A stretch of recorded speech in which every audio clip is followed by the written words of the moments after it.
Thank you so much, ma'am, for joining us. We have with us the Minister for Health, Vidadala Rajini from Andhra Pradesh. And I'm going to start, ma'am, by asking you a couple of questions about your state, about the department that you're handling. In particular, of course, we know how there are challenges as far as the spending on health is concerned. Now, as per the National Family Health Survey of 2019, the pocket health expenditure was about 69% that it had been increased to. We don't know how it is playing out in the post-COVID scenario, but as per the center is concerned, one of the schemes that they have brought in is the PMJAY, which will provide free medical treatment to needy people in the country. How are you proposing to tackle this, and have you already tackled this in your state? Yes, Mr. Madhav. Of course, out-of-pocket expenditure, it's a huge burden and it has increased. And it is definitely, for every government, it is a huge burden on the poor. And to eliminate this poverty and out-of-pocket expenditure, and our government has come up with a few initiatives and primarily focusing on accessibility and affordability. So affordability would mean that subsidizing the healthcare services for the poor. And there are times where our Jaganana's government went to an extent where we tried to bear an amount of 30 to 40 lakhs per person. And at the same time, I would definitely say that my government don't hesitate in spending whatever the money is needed in terms of medical insurance. And when it comes to accessibility, so we have about 2,200 plus empaneled network hospitals and covering across the state. Also, we have 3,200 plus medical procedures which are covered under this medical insurance. So with this, we have a strong grassroots level administrative system, what we name it as Gramaward Sachwalaya system, which constitutes about 2.6 lakh volunteers working across the state. And with this volunteer system and also the ANMs, ASHAs, and the local grassroots level, whatever we have, so with that, we are able to reach the people of this state and explain them how the network hospitals are connected and provide information about the network hospitals and the medical procedures and also the welfare schemes given by Jaganana's government. So with this, this is one part. And the very important thing is our state, Andhra Pradesh, under the visionary leadership of our former Chief Minister, late Dr. Y.S. Rajshekar Reddy Garu, he introduced a comprehensive healthcare scheme called Arogyasri in the year 2007 itself, which means a decade before the national insurance scheme was introduced. And following the footsteps, our Honorable Chief Minister of the state, Sri Y.S. Jaganmohan Reddy Garu, he strengthened and he also tried to launch many more initiatives under this Arogyasri scheme. Right. So today, in this, in addition to this, our Honorable Chief Minister added another dimension named as YSR Arogyasri Asra, which means that it supports the discharged patient in the post-recovery period by providing financial assistance of rupees 225 and up to a maximum of rupees 5,000 per month, in which it's gonna help the discharged patients. So this scheme, YSR Arogya Asara, is a novel initiative thought of our Honorable Chief Minister of the state, and I'm sure, right, Madhavji, definitely this scheme would inspire all the states of the country in the upcoming future. So many of the schemes that you just mentioned, one would imagine, and typically this is the scenario in most states of the country, that they are great for urban areas. But what about the rural areas where the bulk of the population stays? Even now, in most states, most citizens are based in that. What about the rural healthcare infrastructure? Because that is where you really have to reach out to the last man. Yes, Madhav. So when we talk about rural scenario, any robust healthcare system should provide for affordability, accessibility, and availability, as I explained you in my last discussion. So, first of all, this module actually helps the rural areas. In order to this, our Honorable Chief Minister of the state, he feels urban areas like strong as the rural healthcare system. So like this urban areas, whatever the facilities we have, the rural areas also should have such kind of facility. And now I remember the vision of late President APJ Abdul Kalam ji, and he also believes that to provide urban amenities in rural areas. So likewise, our Honorable CM has drove and is also driving us towards, in fact, initiating and strengthening in the rural areas. And now we have a very good system of healthcare systems in rural areas. We have about 10,000 plus Dr. YSR village clinics in rural areas. And we also have about 1,100 plus PHCs in rural areas. In addition to this, in order to ground a very good treatment and offer a very good treatment to the people of rural areas, our leader has come up with a noble thought and a very good initiative called family physician concept. Our leader, Jagananna, always says that treat the patient, not just the disease. So in order to treat the patient at doorsteps, we have rolled out this family physician concept. In this family physician concept, let me take you through this concept. This family physician concept, we actually, a doctor goes to a doorstep. We have a PHC which constitutes about 40 to 50,000 population in that PHC. We have 2 doctors in the PHCs.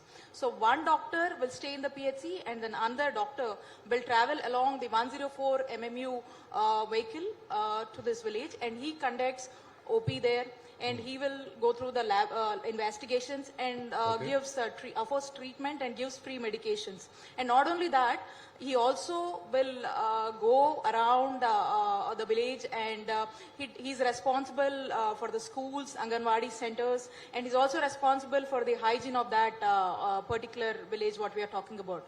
And not only this, the additional advantage of this particular family physician concept is the doctor will go and see the bedridden patients also who is chronically ill and who cannot come out.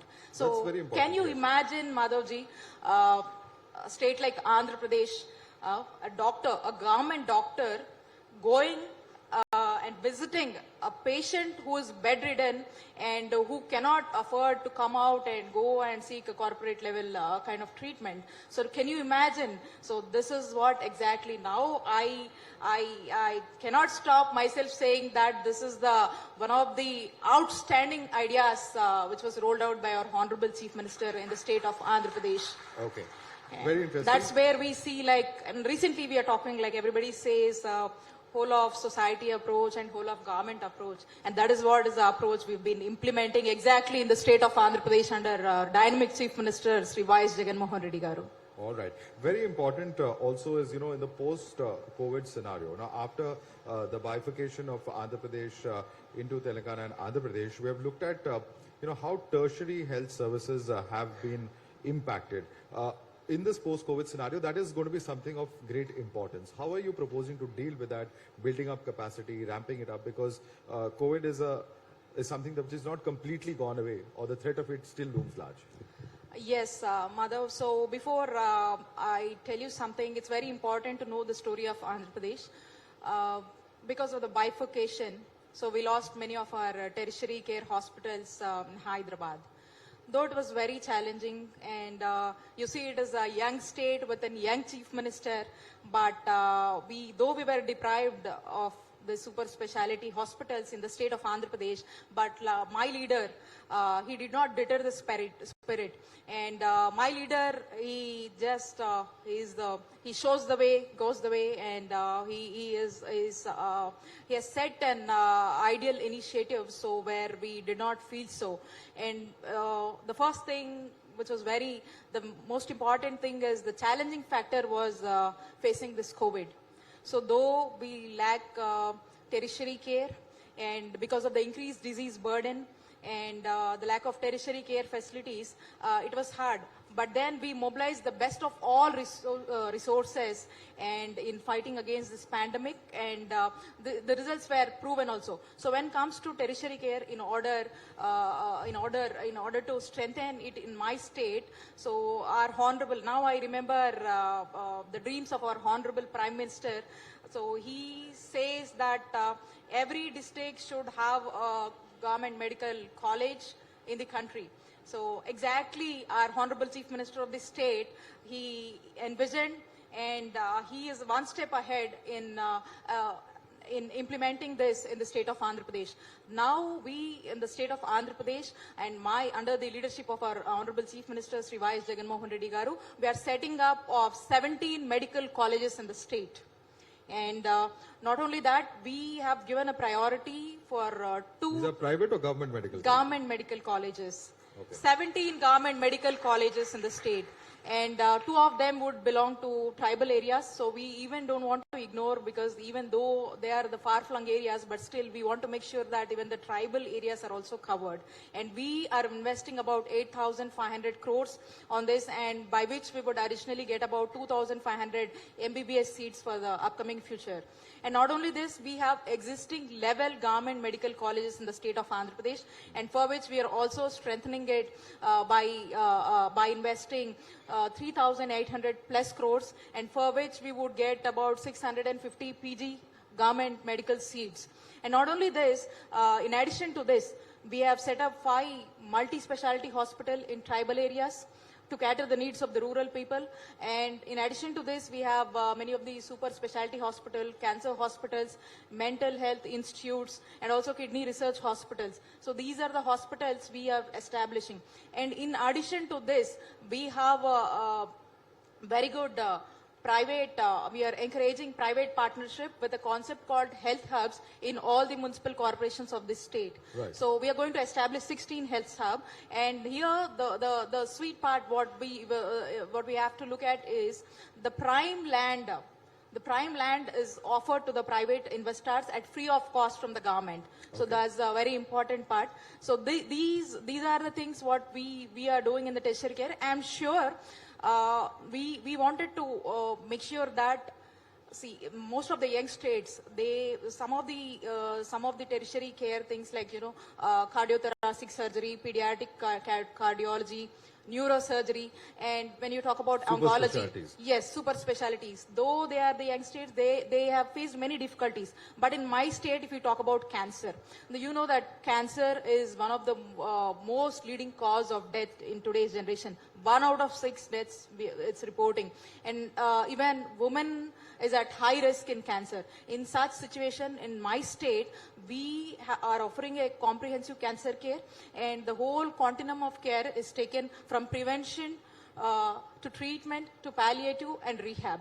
Okay. And such, we are pretty focused, and I'm sure in the coming days, we will make sure by 2030, no patient would go out of Andhra Pradesh for treatment. And I'm sure our state-of-art facilities would attract different states to come and get treatment in Andhra Pradesh. Well, that's very ambitious. That's a challenge certainly for you as the Minister of Health, and also very important given that both COVID as well as the Ukraine war have highlighted the lack of medical college seats in the country. But I want to take you to another question, because you have also been an IT professional in the past. So as somebody who's a young minister, somebody who's got a background in IT, we've seen how during COVID, Arogya Setu helped. We've seen various websites that have been set up. Technological solutions as a minister, even, out of times of crisis such as COVID, how do you see this helping and driving growth in this area? Making, for instance, information available online. All of these are very challenging areas. How do you see technology helping, particularly as far as the governmental level is concerned and governmental schemes are concerned, to help the common man? Yes, Mr. Madhav. I have an IT background, and I have lived in United States for a couple of years, where I have practically witnessed the experience and implementing of digital platforms, and I have seen how digitalization is driving for smart governance.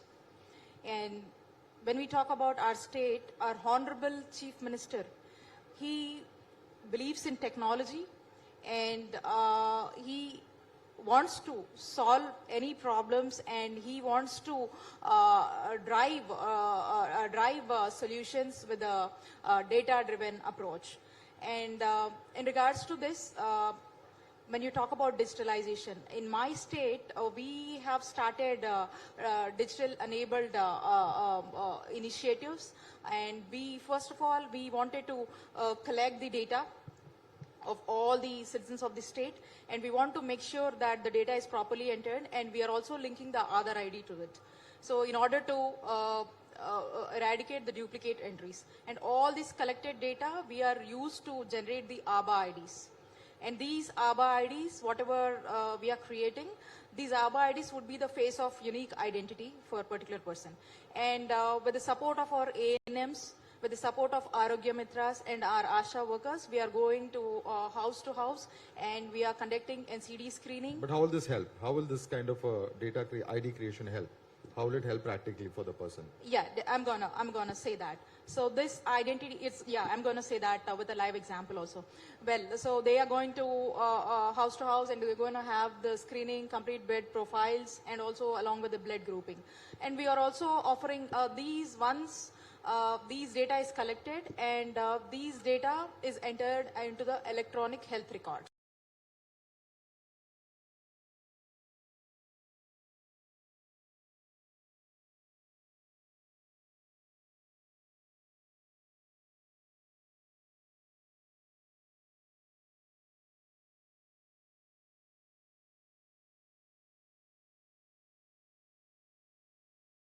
Crime records. We see like 2021 says that 1.5 lakh people are dying due to road accidents. So let's say, take a situation of road accident. Imagine a person is hit in a road accident, and if you have to rescue that person, so it's more important for a doctor to understand in deep to rescue the patient. And at that situation, imagine he has to be infused with the blood. It is more important for a doctor to understand which blood group he belongs to. So if the patient is lying there, it is an emergency, and again he has to go and perform all those blood grouping and check the blood, which group he belongs to, and do the matching before he infuses the blood. So here it's more important, digitalization plays a key role, because once the digitalization is there, it is same like Aadhaar card. You will have an ID, and you will have all the electronic health records, and all of his story, data, medical history is stored. And if the doctor is able to view that, it gets easy for him to give which blood group he belongs to, if he is having any allergies or something, past track history, and which doctor saw him. Everything is available, and it gets very easy for a doctor to treat him, save time and save life. So can we imagine now, we are just talking about a road accident, a small situation. There can be many such emergency situations. Imagine how many emergencies of road accidents happen in the country, and how many emergency road accidents in the state. So I think digitalization is the way to go, and it can save people. Right. So in this, I wanted to mention one point. Our state, we are the leaders in digitalization. So far, we have created 3.5 crore health IDs, and we have created 1.5 crore electronic health records, for which our Jagannath government has bagged 2 global awards and 6 national awards in the recent times.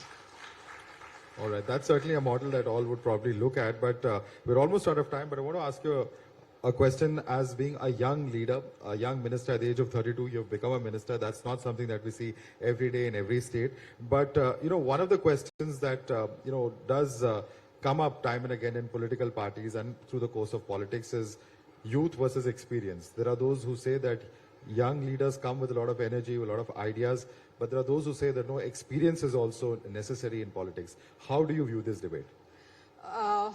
First of all, Mr. Madhav, I should say that it is my earnest blessings of my beloved leader, the Honorable Chief Minister of Andhra Pradesh, Sri Y.S. Jagan Mohan Reddy Garu. So I am always thankful to him for his immense and huge blessings on me. And in our state, every father, every mother, every sister, every brother feels our Honorable CM Jagannanna as the member of their family. Likewise, our Honorable CM also feels that every family member of the state as his own family, and he gives equal importance irrespective of political biases and their communities. And when we talk as a minister, you must have heard that great power comes with great responsibilities. So likewise, I don't see my ministry as a huge burden which is laid on my shoulder, and I see it as an enormous opportunity to be a hardworking and responsible minister.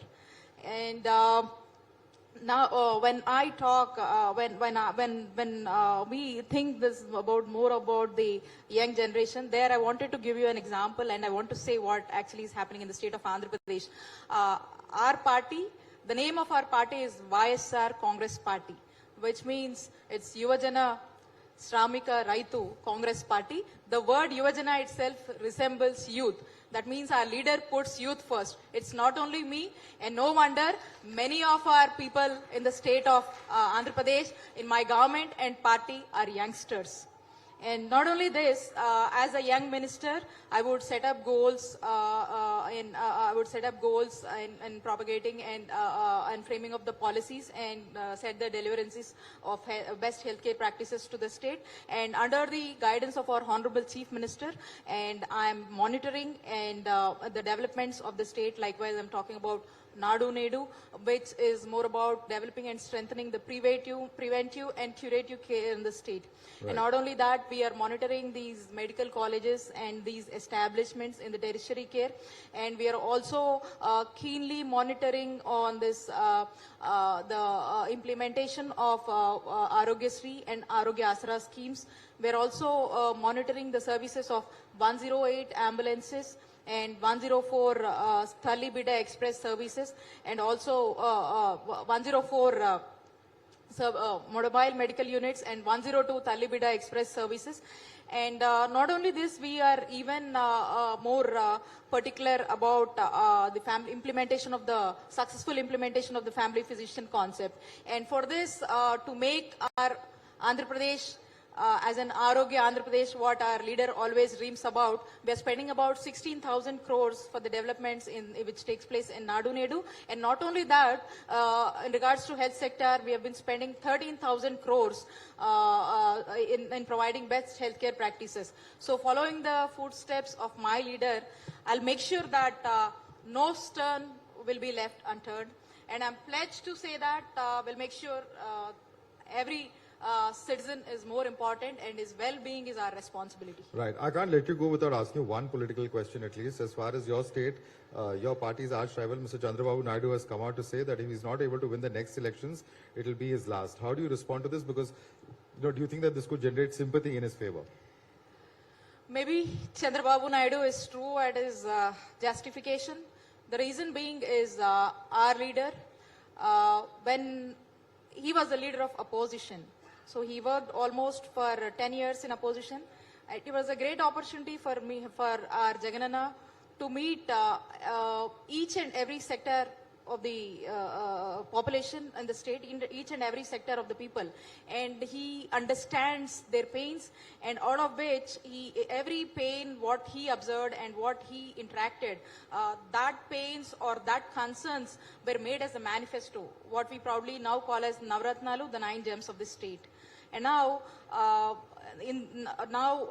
when a leader formed the government, and he from day one started focusing on delivering all the Navaratnalu, what I'm talking about, and delivering all the welfare schemes. And so far we have achieved about 98% of the schemes were being implemented in the state of Andhra Pradesh within 3+ years of governance. So at this situation, and also, have you ever seen a ruling party taking a brochure saying that we have given you so and so amount, and we have implemented these schemes for particular individuals? So we have come up with a concept called Gadapa Gadapaki Mana Prabhutam, for which we are going and meeting every individual of the state, and every MLA is getting into their constituency and going to the public. So with the immense response what we are getting to our Jaganana's government. So with this response, probably Chandrababu Naidu must have felt that the existence of their party is in dilemma. And I strongly say definitely the statement what he told, maybe it's definitely right, because we are one of the strongest regional parties in the state of Andhra Pradesh, and definitely we are going to form the government again in 2024 whenever the election comes. Thank you so much, Ms. Raji, for speaking to us here Thank you. at the Times Now Summit. Thank you Thank so you. much for joining Thank you, us. Madhavji. Thank you.